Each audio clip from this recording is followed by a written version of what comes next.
नमस्कार, मैं जितेंद्र चतुर्वेदी। ममता बनर्जी के हाथ से पश्चिम बंगाल निकल रहा है। उनकी सही मायने में उल्टी गिनती अब शुरू हो चुकी है। अगर ये कहा जाए तो बड़ी बात नहीं होगी। हाँ, ये जरूर है कि एक समय में इस तरह की बात करने वालों पर लोग हंसते थे कि अरे कैसे ममता बनर्जी को कौन हरा सकता है पश्चिम बंगाल में। लेकिन एसआईआर के बाद जो मतदाता सूची का ड्राफ्ट आया है, वो ड्राफ्ट पूरी कहानी बता रहा है कि आखिर में क्यों एक दौर में ममता बनर्जी अजेय बनी हुई थी और क्यों अब यह कहा जा रहा है कि बीजेपी अगर 150 पौने 150 सीट पश्चिम बंगाल में ले आए तो चौंकिएगा नहीं।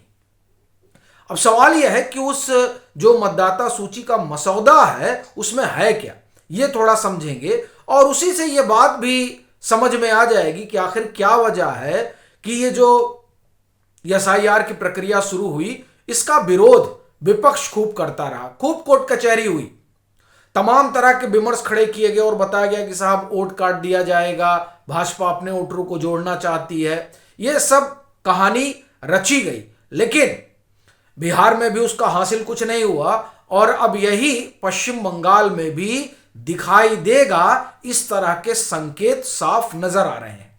क्यों कहा जा रहा है? मसौदा आप देखिए, जो एक तरह से कहा जाए कि यह भी प्रारंभिक है। अब जिसको लग रहा होगा कि नहीं उनका नाम गलत कट गया, वो अपना नाम जुड़वा सकते हैं। जिनको लग रहा होगा कि नहीं मेरा नाम 4 बार जुड़ गया, तो वो सही करवा सकते हैं। यानी ये एक तरह से कहा जाए कि प्रारंभिक है, 2 महीने का समय है। इन 2 महीनों में जिसको जो कराना हो कराए, सही गलत जो भी करना हो। लेकिन इस प्रारंभिक मसौदे ने एक बात तो स्पष्ट कर दी, वो ये कि किस तरह का खेल यहां चल रहा था। एक तरह से कहा जाए कि अंधेर मची हुई थी, चुनाव आयोग की आंखों में धूल झोंका जा रहा था। और इस बात को प्रमाणित कर रहा है यह ड्राफ्ट जो मतदाता सूची का आया है। उस ड्राफ्ट में जो कुल मतदाता बताए जा रहे हैं वो 7.66 करोड़ है। अब जो अगली लाइन है आप उस पर चौंकेंगे और दांतों तले उंगलियां दबा लेंगे। कहा जा रहा है कि इसमें तकरीबन 1.90 यानी 1,90,00,000 जो मतदाता हैं इस सूची में, उनको सस्पिशियस कैटेगरी में रखा गया है। अब आप सोचिए, इस तरह से आप देखें तो तकरीबन जो 7.66 मतदाता है उसमें से करीब करीब लमसम 2 करोड़ मतदाता वो सस्पिशियस है। अब सोचिए, ये 2 करोड़ क्या खेल कर रहे थे पश्चिम बंगाल में, किस तरह से सरकार बन रही थी। अब ये जो सस्पिशियस है उनका आंकड़ा देखिए। हालांकि इन सभी लोगों को नोटिस जारी कर दिया गया है और चुनाव आयोग कह रहा है कि हो सकता है जो मानवीय भूल हो उसमें, भाई बीएलओ भर रहा उससे एरर हो गया हो, तो इसलिए सबको नोटिस जारी कर दिया गया कि ठीक ठाक करवा लो। लेकिन 1,90,00,000 गड़बड़ी होगी, इतना बड़ा ह्यूमन एरर हो जाएगा, मतलब ये समझ से परे है। लेकिन ये जो जिनको सस्पिशियस कैटेगरी में रखा गया है, थोड़ा उनका आंकड़ा देखिए और ये सुनने के बाद जो है आप खुद चौंक जाएंगे। देखिए, 8,77,000 ऐसे वोटर हैं जिनमें पिता पुत्र का जो फासला है, मतलब आयु का फासला, वो 50 साल का है। समझ रहे हैं आप डिफरेंस? पिता पुत्र में डिफरेंस 50 साल का है।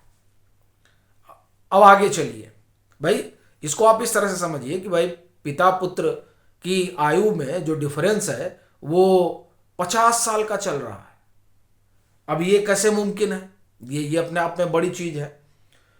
फिर आप देखिए कि तकरीबन 12 लाख मतदाता हैं जिसमें जो पिता पुत्र की आयु का अंतर हो 15 साल का ही है।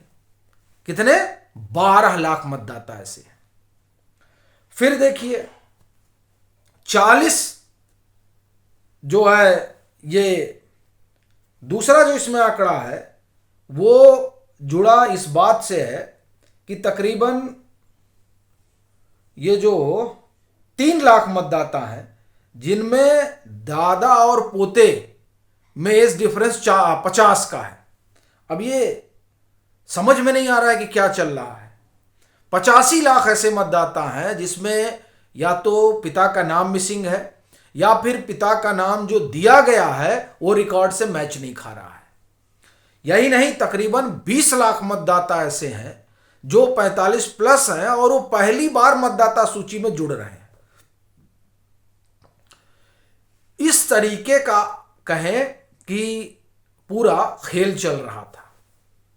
ये माना जा रहा है कि ये जो 1,90,00,000 मतदाता हैं जिनको सस्पिशियस कैटेगरी में रखा गया है, ये घुसपैठिए हैं, बांग्लादेशी यहां आकर बसे हुए हैं।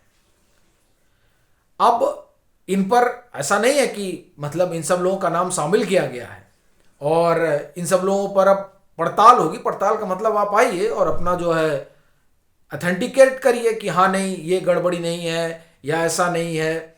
चुनाव आयोग भी मान रहा है कि हाँ इसमें ह्यूमन एरर हो सकता है, लेकिन ये भी सोचने वाली बात है कि इस तरीके का अगर एरर हो रहा है तब तो फिर मामला गड़बड़ है। और यही गड़बड़ी जो है वो इस ओर संकेत और संदेश दे रही है कि साहब पश्चिम बंगाल में इस बार बड़ा खेल होने जा रहा है और वहां बीजेपी इसीलिए माना जा रहा है कि सरकार बना लेगी। क्योंकि देखिए ये जो घुसपैठिए हैं, ये जब एसआईआर की चर्चा हुई थी उसी समय से दिखाई देने लगा था। तमाम सारे जो है वीडियो वायरल हो रहे थे सोशल मीडिया पर, कितने करोड़ लोग जा रहे हैं, इतने लोग जा रहे हैं, सामान अपना लाद के सर पे रख के पूरी सड़कें भरी रहती थी।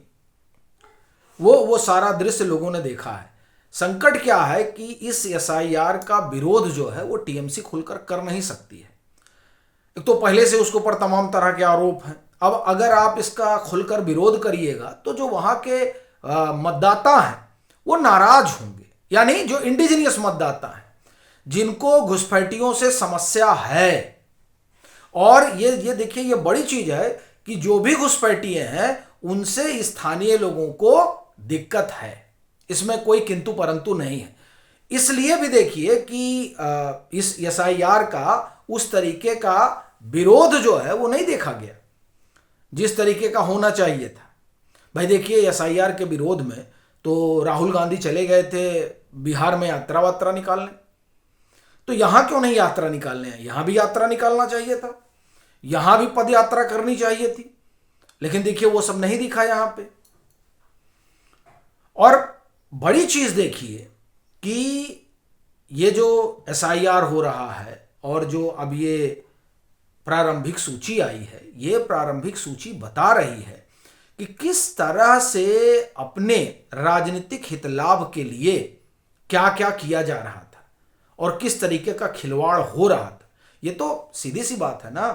अभी ये जो पाकिस्तान, चीन, टर्की, आईएसआई ये क्या करने के लिए बांग्लादेश में लगे हुए हैं? वो तो उन्होंने अपना फ्रंट इधर खोल लिया है कि हम बांग्लादेश से घुसेंगे भारत में। तो बांग्लादेश और इधर देखिए आप बड़ी हमारी सीमा लगती है पश्चिम बंगाल से। अब जब यहां सब 2 करोड़ के आसपास बांग्लादेशी घुसे हुए हैं तो बड़े आराम से भारत में आप कुछ भी करा सकते हैं। और एक चीज आप ध्यान रखिएगा, आप दिल्ली में या इस तरह के मेट्रोपॉलिटन सिटी में आपको ऐसे बहुत लोग मिल जाएंगे, आप रेकी करने निकलिए, ये जिन्हें घुसपैठिए कहा जा रहा है, जिन्हें रोहिंग्या कहा जा रहा है, खूब मिलेंगे। ये जो बांग्लादेशी हैं ये बताएंगे अपने आप को कि हम असम से आए हैं या बता देंगे कि हम पश्चिम बंगाल के हैं, लेकिन जब आप ठीक से जांच पड़ताल करिएगा तब हालत खराब हो जाएगी। तो ये जो काम हुआ है यही हाल असम में भी है, जो हाल पश्चिम बंगाल का है। इसीलिए आप देखिए कि एसआईआर का ये जो विरोध हो रहा था ये इसलिए नहीं हो रहा था कि मतदाता सूची शुद्ध हो जाएगी ना, इससे उन लोगों को लेना देना नहीं था। उनका तो सिर्फ एक एजेंडा था कि ये जो एसआईआर हो रहा है, इस एसआईआर की वजह से उनका जो जिनको इन लोगों ने वोटर बनाकर रखा है और जो वास्तव में वोटर है नहीं, वो जो बार बार केंद्रीय गृह मंत्री और प्रधानमंत्री नरेंद्र मोदी कह रहे हैं ना घुसपैठिए घुसपैठिए, उससे इन लोगों को क्यों एतराज है? मसला दरअसल वोट का है, और यहां उनके वोट पर कुठाराघात हो रहा है तो कह रहे हैं हमारे वोटरों का नाम काटा जा रहा है। तो आप घुसपैठियों के जरिए सरकार बनवाएंगे या सरकार में रहेंगे, या घुसपैठियों को यह अधिकार हमारे संविधान ने दे रखा है कि वो सरकार चुने, चाहे राज्य की हो चाहे देश की हो? तो असल में ये जो ड्राफ्ट आया है पश्चिम बंगाल का, ये ड्राफ्ट बहुत कुछ कहानी बयान कर रहा है, और ये भी बता रहा है कि पश्चिम बंगाल में होने क्या जा रहा है। तो एक तरीके से आप समझिए कि इस ड्राफ्ट ने वहां का जो ओपिनियन पोल है वो ये जाहिर कर रहा है, क्योंकि सीधे सीधे 1,90,00,000, मान लीजिए इसमें 2-4 लाख एरर होगा, इससे ज्यादा एरर नहीं होने वाला है अगर एरर मान के चलें, क्योंकि ये तो कहा ही जा रहा था कि 1 करोड़ के आसपास कटेंगे, कुछ एक लोग 2 करोड़ कह रहे थे, लेकिन तब भी हम अगर लमसम लेके चले तो 1,80,90 है, तो 1,80,85 मैं लेके चल रहा हूं, इतना कटेगा ना। इन्हीं के आधार पर तो सरकारें बन जाया करती थी। अब जब यही कट जाएंगे तो जाहिर सी बात है कि पश्चिम बंगाल का पूरा पॉलिटिकल लैंडस्केप ही बदल जाएगा। तो ये है साहब खेल। बाकी आप लोगों की क्या राय है जरूर साझा करिएगा।